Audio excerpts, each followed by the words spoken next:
match between Nigeria and Morocco yesterday. We have Coach Adeyemi Adedeji.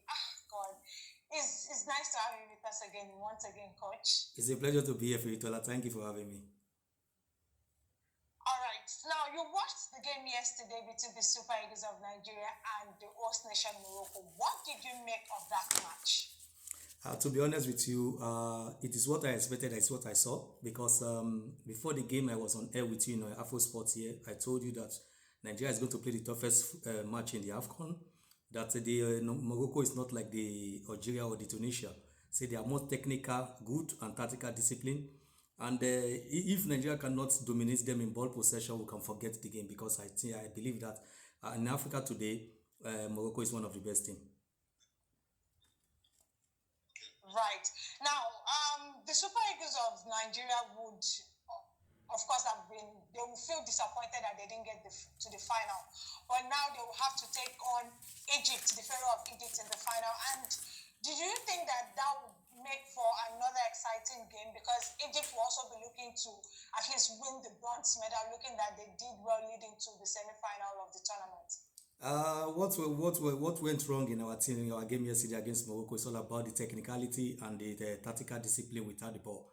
And you see the resilience from the Moroccos. They are more aggressive to win the ball as quickly as possible. The Egyptians are not like that. If you watch the first game, Egypt against the Senegal dominates the game. They possess the game. They take absolute control of the game. So the Egyptian and the Morocco, they are two different teams entirely. So Nigeria now, I think we can put our mind at rest. I think playing against the Egyptian, it will be more easier, just like they will play against Algeria and Tunisia. But to be honest with you, I was not, what I saw yesterday, I was not happy with what I saw. And the referee was also unprofessional in game management. Oh, yes, I wanted to ask about the officiating. How would you rate the officiating, not just for yesterday's game, but all through the tournament? Before the yesterday, I think the officiating was not bad, was good. At least we see everybody is bound to do mistake. But yesterday one was more unprofessional. You can see the game management from the referee.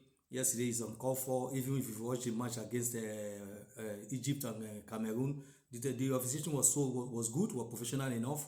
But the match against Nigeria, not because being in Nigeria, but being there's some call the referee called that is uncalled for. That sometimes you have to allow the game to play on. Even talk about the yellow card, 2 yellow card for Nigeria and no yellow card for the Morocco. I think for me, the game management of that referee is called for question. Now, the Super Eagles obviously don't make it to the final, but what would you expect Eric Shell, who I think has been good so far in this tournament, how do you think is going to encourage the team going forward? First and foremost, I think the players, the coaching crew, and every member of the team, they should put their head up. They have done a fantastic job getting to that stage and playing against the host country, against the referee, against the spectators. They have to put their head up at the moment now because playing for 120 minutes against a team like Morocco, I think it shows that Nigeria have a bright future under the coach. I think the coach just on what the coach needs to do now is just to motivate the player, the players, and make sure that they win the third place. At least if they win the third place, it's going to make them more happy and be proud of themselves. All right. Thank you so much, Coach, for joining me on the show today. Thank you for having me. It's always great to be here.